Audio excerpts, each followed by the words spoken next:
Some cases are never solved, but they are never forgotten. America Cold Files.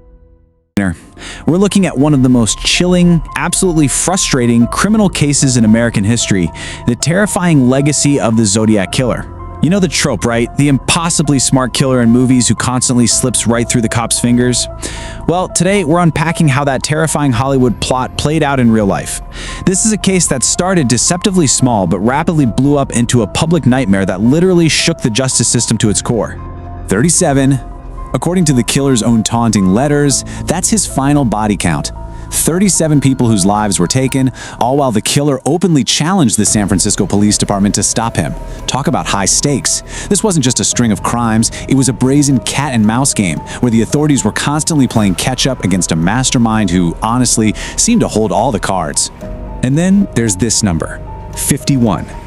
It took an agonizing 51 years for experts to decode just one of the bizarre, taunting letters this killer mailed in. Half a century. It really puts into perspective the intense level of complex psychological warfare this criminal was waging against the public and the police. Okay, let's trace this timeline to see exactly how quickly this nightmare unfolded. We start in December 1968 with a seemingly isolated tragedy, but things rapidly accelerate. In less than a year, we go from quiet, isolated incidents to a full-blown media circus, complete with codes, threats, and brazen public attacks. Let's break down exactly how this progression happened. Section 1. Dates turn deadly.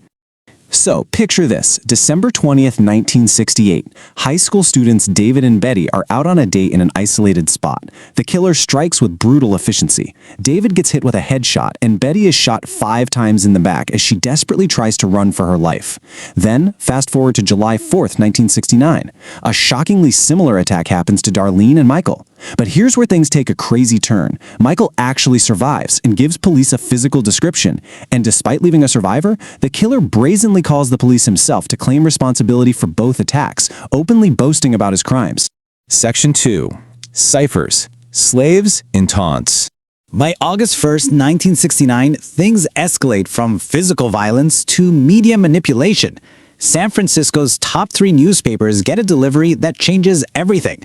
The killer sent these strange letters claiming he had proof of the murders, accompanied by a cipher that was definitely not in English. And he issued an ultimatum: publish this bizarre code or I will keep murdering. He literally forced the hands of the press, who eventually published the code just to prevent further bloodshed. When the code was finally cracked, it revealed pure psychological horror. He wrote, "Killing humans is more fun. They are the most dangerous animal."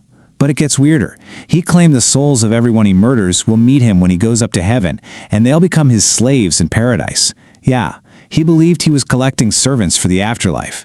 This completely exposed the incredibly disturbed, psychopathic motive behind the crimes. And it's within these taunts that the killer officially gives himself a moniker. He literally wrote it in the letters, dubbing himself the Zodiac Killer. This completely solidifies his massive ego in the public consciousness. He wasn't just some nameless phantom anymore. He had branded himself. He was treating this whole thing like a twisted game. Section 3. The attacks escalate. Now look at the stark contrast in his evolving methods here. He started with isolated attacks, right? Tying up and viciously stabbing a couple in a quiet California garden, then taking the time to write the dates of his previous murders and his crosshair symbol right on their car door. But then he completely shifts to reckless, highly public attacks. We're talking about shooting a taxi driver in the head right in front of multiple witnesses and then mailing a piece of the victim's bloody shirt to the police just to prove it was him. Let's look closer at that horrifying escalation in late September 1969. Earlier, Brian and Cecilia are brutally stabbed. Brian miraculously survives and notes the killer wore this dark executioner-style hood. Then, that exact same evening, the Zodiac murders a taxi driver in a public setting. Multiple witnesses see it and give a full description to the police. And the next day, a letter arrives with a piece of the driver's blood-stained shirt. Just imagine the absolute frustration to the police force. They had physical descriptions, witnesses, concrete physical evidence. The guy is openly taunting them, and yet they're completely powerless to catch him. Capitalizing on this complete police frustration, the killer sends another letter in November. This one contained a code written in a completely bizarre language. And listen, this wasn't just a fun puzzle for the local cops. This specific message was so complex it would completely stump the best cryptographers in the world for decades to come. In fact, it wasn't until the year 2020, over 50 years later, that's when this specific November cipher was finally cracked. And what did it say after all that time? It just repeated his horrifying obsession. He reiterated that his name was the Zodiac, that he wasn't afraid of the gas chamber, and that he was still busy collecting slaves for his afterlife. The mockery just never stopped. In a letter sent in January 1974, he wrote, "37 people gone up. What are you doing?" He's literally laughing at the police, pointing out that he's supposedly sent 37 people to the afterlife, and they are still totally empty-handed. He was completely unfazed by their investigations. Now, it's not that the police had zero leads. They actually suspected 3 different men over the course of the investigation, brought them in, and found some circumstantial evidence. But here is the ultimate roadblock in the justice system. The killer had no personal enmity with the victims. There was absolutely no logical traditional motive. Because of this, nothing could be definitively proven in a court of law. Section 4. One killer or a group? So, think about everything we've just covered.